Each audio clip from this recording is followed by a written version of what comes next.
So ఏంటి మరి జగన్మోహన్ రెడ్డి హయాంలో అద్భుతమైన పరిపాలన అందింది, మీరు చేసినటువంటి ఒక్క మంచి స్వపరిపాలన సుపరిపాలన ఏదో ఒకటి అంటే మంచిది ఏం చేశారో ఒకసారి రామారావు గారికి చెప్పండి. నెంబర్ 1. నెంబర్ 2, ఏదైతే జనసేనకు సంబంధించి పవన్ కళ్యాణ్ గారి ఫ్రెండ్కి కూడా భూములు ఇచ్చారంట. గతంలో మనం కూడా చూసాం, మన జిల్లానే హార్సీ హిల్స్లో అదేదో జగన్మోహన్ రెడ్డిని సాటిస్ఫై చేయడం కోసం తీసినటువంటి ఒక సినిమా డైరెక్టర్ కాడ భూములు కేటాయించిన పరిస్థితి కూడా మనం చూసాం. సో ఇవన్నీ కూడా చాలా ఉన్నాయి, మాట్లాడుకుంటూ పోతే చాలా ఉంటుంది. సో రామారావు గారు అడిగినట్టు అసలు ఏమీ చేయలేదంట, మీరు ఏం చేశారో ఒకసారి చెప్పండి ప్లీజ్. ముందుగా ప్యానెల్ పెద్దలకి, ప్రైమ్ లైన్ వీక్షకులకి నమస్కారం.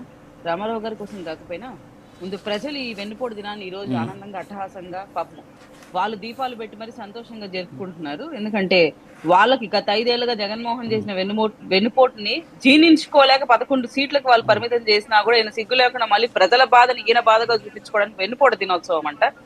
ఏం చేస్తే నీకు వెన్నుపోటు ఇచ్చారో కూడా ఒకసారి నువ్వు గుర్తు చేసుకోవాలి. పైన పెద్దలన్నీ ఇప్పటి నుంచి మాట్లాడుతూనే ఉన్నారు.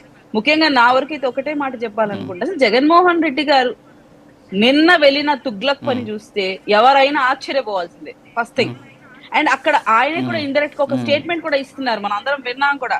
చిన్నపిల్లలు వీళ్ళ మీద ఏదో కేసులు ఉంటాయి, ఉండొచ్చు అంటే ఏం కేసులు ఉన్నాయి, నువ్వు ఎవరిని కలవాలనుకుంటున్నావు, నేను ఎవరిని కలవని నీ టీం చెప్తుంది అనేది కూడా అవగాహన లేకుండా నువ్వు వెళ్తున్నావంటే జగన్మోహన్ రెడ్డి గారు ఎంత స్థాయి నాయకుడో ప్రజలందరికీ అర్థమైపోతుంది. ఎందుకంటే ఆయన మాటలు క్లియర్ గా వినండి.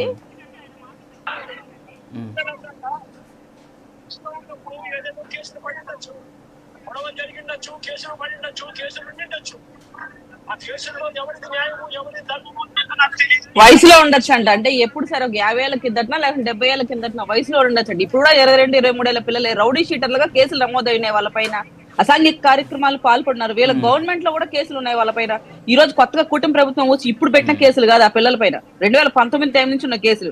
అటువంటి కేసుల్లో ముద్దాయిలుగా చలామణి అవుతూ వాళ్ళు చేస్తున్న కార్యక్రమాల వల్ల పోలీసులకు కూడా ఇబ్బంది కలిగించి ఒక చిరంజీవి అనే కానిస్టేబుల్ ని కూడా వీళ్ళు దాడికి పాల్పడబోతే ఇది తప్పురా నాయన, ఇట్లాంటి పనులు మా కుటుంబ ప్రభుత్వంలో జరగవని వాళ్ళని మందలిస్తే అది కూడా ఇలా తప్పు అంటున్నారంటే రేపు ఒకవేళ ఇట్లాంటి వాళ్ళు రేపులు చేసిన జగన్మోహన్ రెడ్డి గారు రేపు అయిన అమ్మాయిని అలా కాదండి. మరి పోలీసులు గంజాయికి సంబంధించిన వాళ్ళని పట్టుకునేందుకు యూనిఫామ్ వేసుకొని పోవాలా? మరి మిమ్మల్ని ఎవరు యూనిఫామ్ వేసుకోకుండా పోయేది మాకు తెలుసుదా? మీరు పోలీసులు అని చెప్పేసి మాకు తెలియదు కదా. సో గంజాయి బ్యాచ్ని పట్టుకోవాలంటే యూనిఫామ్ వేసుకొని పోవాలా? అంటే మామూలుగా సాధారణంగా అన్ని ప్రాంతాల్లో ఎవరైనా దొంగలను పట్టుకోవాలంటే మఫ్టీలో పోతుంటారు. సో జగన్మోహన్ రెడ్డి గారు కూడా నేను ఒక అద్భుతమైన లా పాయింట్ అడిగారు, బహుశా మీరు గుర్తించారో లేదో, ఒక లాజికల్ పాయింట్ అది ఏంటంటే వాళ్ళు వెళ్ళింది అంబేద్కర్ విగ్రహం దగ్గర యూనిఫామ్ వేసుకోవాలి, సైన్ వేసుకోవాలి, నేమ్ ప్లేట్లు లేకుండా దౌర్జన్యంగా పోలీసులు గతంలో కొట్టిన పరిస్థితులు చూసాం. అసలు పోలీసు ఎవరో తెలియదు, అసలు పోలీసు కానూళ్ళు ఎవరో తెలియదు.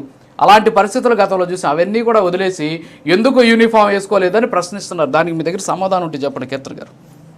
అంటే ఎవరైనా ఇట్లాంటి విషయాలకు వెళ్ళేటప్పుడు నేను పోలీసులు అని అంత ఆ హార్న్ ఎట్లా వేసుకుంటూ వెళ్ళాలన్నా, ఎట్లా వెహికల్ కూడా హార్న్ వేసుకుంటే అలర్ట్ అయ్యి వెళ్ళిపోయి దాక్కోవడమో లేకుంటే ఆ గంజాయి ఎక్కడ దాచిపెట్టడమో చేస్తారేమో. ఇలాంటి సలహాలు ఇస్తున్నాడు కాబట్టి ఆయన 11 సీట్లకు పరిమితమయ్యారని ప్రజలే చెప్తున్నారు. నాకు ఆయన కోసము ఆయన చేసిన తప్పులు ఎండగట్టడం కన్నా ప్రజల నవ్వులు పాలవుతున్నాడు జగన్మోహన్ రెడ్డి గారు. నిన్న బ్లాక్ రిబ్బన్స్ అలాగే బెలూన్స్ వదిలిపెట్టారంటే ఏ స్థాయిలో చేష్టలు ఉన్నాయో అర్థం చేసుకోవాలి. ముఖ్యంగా ఈ రోజు ప్రజలకు సుపరిపాలన అందిస్తూ అలాగే ప్రజలు కోరుకున్న మార్పును తీసుకొని వచ్చినందుకు ముందుగా కూటమి ప్రభుత్వానికి థ్యాంక్ యూ చెప్పాలి. ఎందుకంటే ప్రజలు మార్పు కోరుకున్నారు, ఆ మార్పుకు కారణం ఈ రోజు కూటమి ప్రభుత్వం అధికారంలో ఉండడం. ఇంతకుముందు సార్ ఒక మాట అన్నారు, సార్ ఓట్లు కాదు చూడాలి, సీట్లు కాదు చూడాల్సింది, గెలిచిన స్థానాలు కాదు చూడాలి, పర్సంటేజ్ చూడాలి, ఓటు శాతం చూడాలి అన్నారు. అనా మీకు తెలియదేమో కానీ మీ క్యాడర్ లో ఉన్న ప్రతి ఒక్కరు అధికారంలోకి వచ్చింది ఈవీఎంల ట్యాంపరింగ్ ద్వారా అని జగన్మోహన్ రెడ్డి గారు సైతం అన్నారు. ముందు మీరు క్లారిటీ తెచ్చుకోండి, ఆ పర్సంటేజ్ మీకు ఈవెన్ ట్యాంపరింగ్ ద్వారా వచ్చిందా లేదు ప్రజలు మిమ్మల్ని నమ్మి ఆ పర్సంటేజ్ ఇచ్చారా? ఎందుకంటే వన్స్ మా గెలుపు తప్పైనప్పుడు మీ ఓట్లు కూడా తప్పే అవుతాయి కదా. ట్యాంపరింగ్ జరిగినప్పుడు రెండు తప్పే, ఆ విషయం మీరు క్లారిటీగా ఉండండి. ముఖ్యంగా మేమేం చేశామో అడిగే కన్నా మీరు ఇచ్చిన హామీలు ఎంతవరకు ఇంప్లిమెంట్ చేశారు, ఇంప్లిమెంట్ చేస్తే ప్రజలు మిమ్మల్ని గుండెల్లో పెట్టకుండా ఎందుకు గుళ్ళల్లో కూర్చోబెట్టున్నారో అర్థం చేసుకోండి ఫస్ట్ థింగ్. నా వరకైతే ఎవ్వరు కూడా ప్రశాంతంగా గత ప్రభుత్వంలో లేరనేది క్లియర్ గా అర్థమైన తీర్పు ఇది. ఈ రోజు వెన్నుపోటు దినం ప్రజలు జరుపుకున్నారు, నాకు తెలిసి చెప్పాలంటే. సుపరిపాలన దినం ఈ రోజు సాయంత్రం జరుపుకోబోతారు దీపాలు వెలిగించి. ఇటువంటి పరిపాలన జరిగినప్పుడు కొన్ని తప్పులు అవకతవకలు మీ క్యాడర్ లో వాళ్ళు చేస్తున్నప్పుడు మీ వాళ్ళు బయటకు వచ్చినప్పుడు జగన్మోహన్ రెడ్డి గారు ఎవరి కోసం బయట వస్తున్నారు? అట్ ప్రెసెంట్ కూడా శవం కోసమే బయటకు వస్తున్నారు. ఈ మాట అంటే మీరు హర్ట్ అవుతున్నారు కానీ శవం ఎప్పుడు కనపడుతున్నా బయటకు వస్తున్నారు అంటే దేనికి? అది అసలు జగన్మోహన్ రెడ్డి గారి మద్దతు ఎలాంటి వాళ్ళకు ఉందండి? డోర్ డెలివరీ చేసిన అనంతబాబు లాంటి వాళ్ళకు ఉంది, నూట్ వీడియోలు చేసిన గోరంట్ల మాధవ్ గారు లాంటి వాళ్ళకు ఉంది. ఇప్పటికి కూడా స్టిల్ నా ఎవరైనా అమ్మాయికి ఇబ్బంది అంటే జగన్మోహన్ రెడ్డి గారు ఆ అమ్మాయి తరపున కన్నా చేసిన వెదవ పక్కన నిలబడతారన్న నమ్మకం మాకు వచ్చేసింది. ముఖ్యంగా గోరంట్ల మాధవ్ గారి హయాంలో కూడా నా దగ్గర ఒక వీడియో ఉంది. నేను అదే ఇంతకు ముందు మీకు చెప్పాలనుకున్నాను, కానీ ఈయనకు ఫస్ట్ ఛాన్స్ ఇచ్చారు. అనంతపురం స్టేట్ బ్యాంక్ వద్ద ప్రభుత్వ ఉద్యోగి మాధవరెడ్డిపై దాడికి పాల్పడ్డ పోలీసులపై హత్యాయత్నం కేసులను వెంటనే నమోదు చేయాలని ఆంధ్రప్రదేశ్ పౌర హక్కుల సంఘం డిమాండ్ చేసింది. శనివారం రాత్రి ఏపీసీఎల్సీ, సిపిఐ, సిపిఎం, వైఎస్ఆర్ విద్యార్థి విభాగం నేతలు అనంతపురం ఎస్పీ రాజశేఖర్ బాబును కలిసి ఓ వినతి పత్రం అందజేశారు.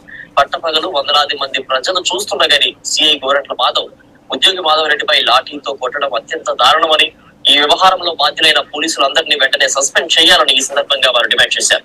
సిఐ గోరంట్ల మాధవ్ పై హత్యాయత్నం కేసుతో పాటు ఆయన చేసిన ఇది మీ సాక్షి టీవీలోనే మీ గోరంట్ల మాధవ్ గారి గురించి ఒకప్పుడు మాట్లాడిన మాటలు, అప్పుడు తప్పు కాని విషయం.